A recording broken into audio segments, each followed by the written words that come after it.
7, aquilo que é impossível para o homem é possível para Deus, né? E este homem, vendo Jesus passar, olha só que tremendo, meus irmãos, ele vai fazer uma pergunta, porque aonde Jesus estava, tinha uma multidão, e aonde Jesus está, pessoas eram curadas, aonde Jesus está, os demônios tinham que bater em retirada, né? E este homem, ele vai fazer uma pergunta: o que está acontecendo? O que está passando? E ele vai ouvir de pessoas dizendo: é Jesus que está passando, e ele não vai perder a oportunidade, ele vai começar a clamar. A Bíblia fala que ele começa a clamar dizendo: filho de Davi, tende misericórdia de mim. E olha só que tremendo, na hora que ele começa a orar, diz que pessoas que estavam ali começam a repreender ele, dizendo para ele se calar. Mas a Bíblia fala que a hora que ele ouve isso, a Bíblia está dizendo que ele clamava cada vez mais. Sabe o que eu estou falando aqui? Eu estou extraindo, talvez está aqui o divisor de água para a sua vida. Talvez você tenha perguntado a Deus: por que eu não venço, Senhor? Por que a minha vida não vai para frente? Meus irmãos, aqui está o segredo, meus irmãos. E eu não posso falar, eu não posso pregar aquilo que eu não vivo. Eu não posso falar para você ler a Escritura se eu não leio a Escritura. Eu não posso falar para você orar se eu não oro. Então eu estou falando daquilo que eu pratico, aquilo que eu vivo, né? E durante 19 anos é isso que eu tenho feito. Pastor, eu vi o pastor falando de fraqueza, pessoas, né? E eu vejo muitas pessoas assim, desanimadas, né? Afadigadas. Eu vejo muitas pessoas assim, frustradas dentro da igreja, né? Muitas vezes ela vem para o culto, né? Mas parece que vir para o culto parece que é um peso para ela, é um jugo para ela, parece que ela está fazendo um favor para Deus, e ela anda se arrastando. E eu digo para vocês, irmão, 19 anos servindo a Deus, o que tem me mantido na presença de Deus é uma vida de oração. Você não tem noção do poder que tem a oração, meu irmão. A oração move as mãos de Deus. Uma pessoa de joelhos diante de Deus é uma pessoa de pé diante das tempestades. Quando a gente se prostrando, quando há oração na terra, o céu começa a se mover. Olha só que tremendo. E este homem, ele está usando aqui, meus irmãos, olha só, enquanto ele clamava, olha só, eu fiquei olhando, pastor, quando eu comecei a meditar, eu fiquei pensando: se ele não tivesse falado nada, se ele tivesse ficado calado, ele ia morrer cego, pastor. Mas ele usou uma das armas, irmão, mais poderosa que existe na terra. Por que é uma das armas mais poderosas? Porque quando você clama, quem vai te atender é o Deus Todo-Poderoso, é o Deus das causas impossíveis, é o Deus de Isaías 41:10, que ele está dizendo aqui, ó: não temas, porque eu sou contigo, não te assombres, porque eu sou o teu Deus, eu te fortaleço, eu te ajudo e te sustento com a minha destra fiel. Então, por que eu estou falando? Porque esta arma, meus irmãos, oração, é uma arma de ataque e uma arma de defesa. Nós estamos em guerra 24/48. Os inimigos trabalham assim 24/48 a um objetivo: a roubar a sua fé. Porque uma pessoa que não tem fé, ela não vai orar. Uma pessoa que não tem fé, você acha que ela vai ficar de joelho orando? Ela não faz isso. Ela não vai orar. E Jesus, o maior exemplo de oração é o próprio Jesus. Você olha para os discípulos, você vê que os discípulos, homens de oração. Você olha para os apóstolos, homens que oravam. Você olha em Atos capítulo 6, no versículo 4, eles vão dar ali, deixar ali um trabalho dos diáconos, né? Os diáconos poder fazer. E lá em Atos capítulo 6, versículo 4, eles vão falar: e nós vamos perseverar no ministério da oração e da palavra. É isso aqui, meu, a oração e palavra. Você quer ver Deus te fortalecer? Vida de oração e palavra, né? Se você começar a ter uma vida de oração e da palavra, o inimigo vai bater em retirada da sua vida. Meus irmãos, você não tem noção do poder que tem a oração, né? Deixa só para eu completar aqui sobre a experiências, né?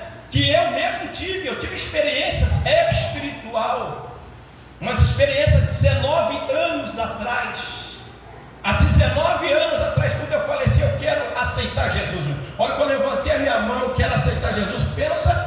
tempestades que começou a acontecer, nos ventos contrários que começou a acontecer na minha vida. Eu conversava com a minha companheira, principalmente na área financeira, uma das áreas que Satanás mais ataca, a área financeira, porque ele sabe que vai destabilizar as outras áreas.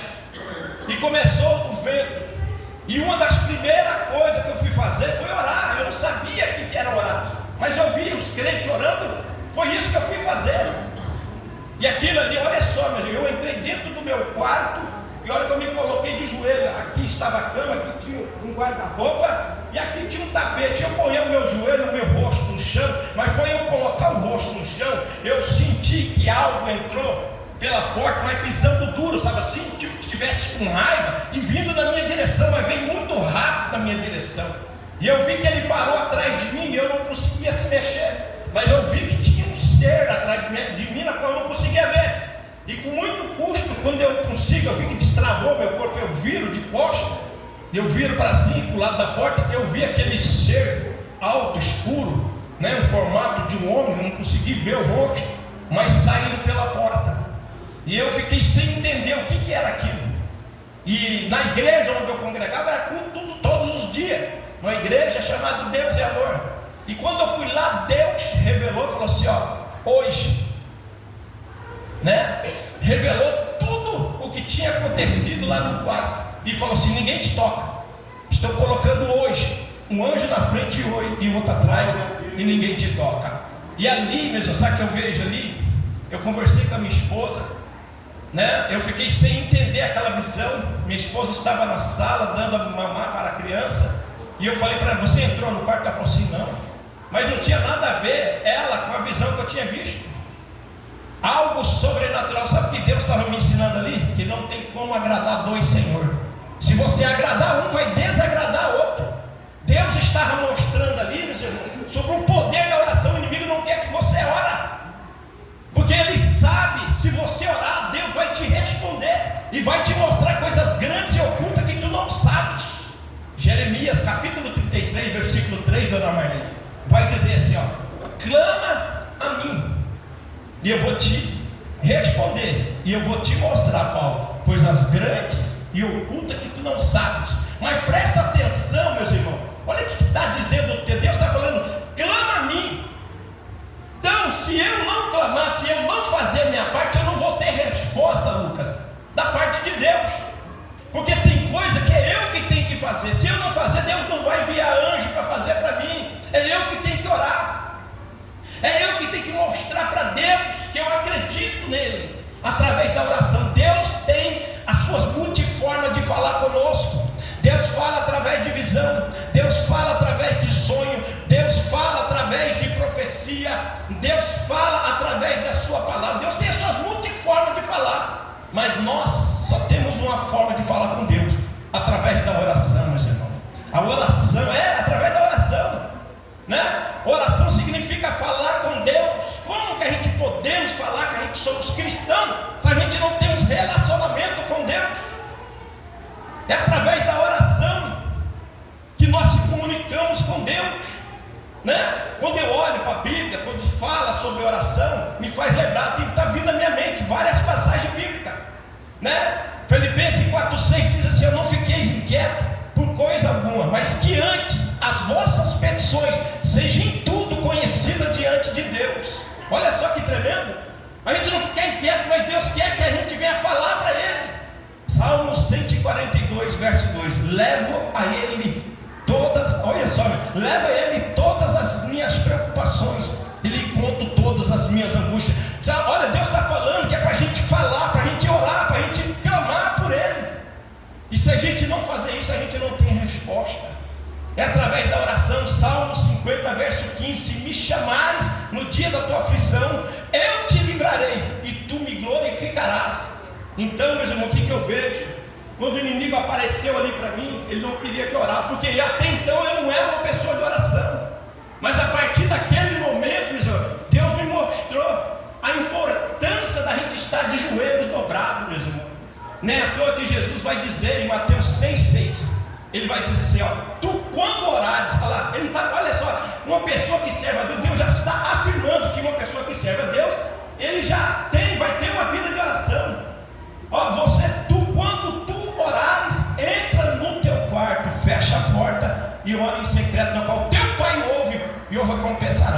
Aí eu fico pensando, presbítero, pensa na batalha que é. Se eu perguntar para você, não é fácil orar, não é fácil. Porque há uma batalha muito grande para você não orar. Há uma luta muito grande para você não clamar a Deus. E a Bíblia fala em 1 Tessalonicenses 5,17, orai sem cessar. É algo constante, porque tem gente que até começa a orar, mas daqui a um pouco ele para. Ele até começa, daí, né, 2 dias, 3 dias, uma semana. Aí como ele não tem resposta, ele para. Mas se repara aqui no texto, que diz que a multidão começa a repreender ele, dizendo para ele parar. E é assim que o inimigo faz. Ele vai se levantar contra a sua vida. Talvez você está até orando e você parou. E Deus está te fortalecendo nesta noite, dizendo: filho, volta para aquele quarto, porque eu tenho grandes coisas para fazer sobre a sua vida este ano ainda. Demontre, labracanto decai super manto nébia. Então o inimigo não quer que você ore. Lucas capítulo 11, presta atenção, olha só. Lucas capítulo 11, versículo 9 e 10. Peçam e receberão, procuram e acharão, batam e as portas serão abertas. Porque todos aqueles que pedem recebem, todos aqueles que procuram acham, e as portas serão abertas para quem batem. É a Bíblia que está falando, se a gente clamar, se a gente buscar, Deus vai abrir as portas. Faz um altar da sua vida. Como está sendo a sua vida diante de Deus? Como está sendo o seu devocional diante de Deus? Você ora todo dia? Eu não estou falando daquela oração de 5 minutos não, a hora que você acorda não. Eu não estou falando daquela oração de 5, 10 minutos na hora que você vai dormir não. Eu estou falando de você reservar um tempo com Deus. Meus irmãos, estou falando daquilo que eu vivo. Isso te fortalece, isso te dá força, Ontem mesmo eu estava meditando num texto, não sei se foi ontem ou antes de ontem, Gálatas 5,17. Vai dizer assim, que a carne luta contra o Espírito, e o Espírito luta contra a carne, para que não façais o que quereis. Sabe o que eu aprendo, Vanessa? A carne, ela não gosta da oração. A carne não gosta da leitura da palavra. Mas a Bíblia fala, meu irmão, presta atenção, 1 Coríntios 9,27. Paulo vai dizer: eu subjugo o meu corpo e reduzo ele à servidão. Sabe o que Paulo está falando? Eu trato o meu corpo duramente e obrigo ele a ser completamente controlado. Olha só o que Paulo está falando. E é assim que nós devemos fazer. Se você não escravizar a sua carne, a sua natureza humana, você não vai ter uma vida de oração. Tem vezes que eu converso com a minha esposa, eu falo: eu vou subir para orar. Você pensa que a minha carne quer que eu oro? Ela não quer. Está um conflito dentro de mim, meus irmãos. Uma batalha dentro de mim para mim não orar. Uma batalha dentro de mim é todo dia 4 capítulos da Bíblia e 2 horas de oração. É 2 horas de oração, é todo dia. E a vida da gente é corrida. A gente acorda cedo e é aquela correria. Mas a gente temos, meus irmãos, presta atenção, você tem 24 horas por dia. Será que eu e você não podemos separar 1 hora de oração, meia hora de oração e mais meia hora da palavra? Você vai ver como você vai crescer espiritualmente. Você vai ver como que as coisas vão começar a mudar, vai começar a fluir. Hoje mesmo chegou, tinha acabado de chegar do meu trabalho. Eu acabei de chegar, chegou 3 mulheres, achei que elas iam comprar alguma coisa. Não, precisamos de ajuda espiritual. Pessoa, só de olhar no rosto da pessoa, você vê que a pessoa está com uma depressão profunda. Foi pôr a mão na cabeça e ela caiu no chão, sabe assim, oprimida, encosto, sabe assim, perturbando a vida da pessoa. Aí eu te pergunto: você reparou? É só a hora que você ora que o demônio manifesta. Enquanto você está conversando, está tudo certo. Mas a hora que você começa a usar esta arma poderosa chamada oração, os demônios já se manifestam. Os demônios já começam a bater em retirada. Mateus 17:21 vai dizer assim: mas estas castas de demônios só saem através da oração e do jejum. Olha aí o poder da oração. Deus deixou, Adriano, as armas espiritual. Como que a gente vai vencer o império das trevas? Como que a gente vai vencer as hostes malignas?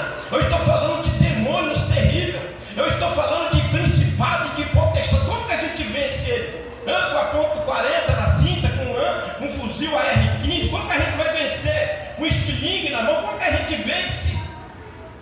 Meus irmãos, Deus deixou as armas espiritual. Se você olhar em Efésios capítulo 6, versículo 10, lá está sobre as armas espiritual, o escudo da fé. Lá está escrito sobre a espada do Espírito, que é a palavra de Deus. Lá está falando para a gente orar em todo o tempo. É em todo o tempo, porque a gente está em conflito todo minuto. É por isso que muitas vezes a sua área financeira, sentimental, conjugal e espiritual está do jeito que está, por causa de vida de oração. É através da oração. Talvez você pode falar assim: mas pastor, eu tenho orado. Eu estou falando, meus irmãos, de uma vida contínua.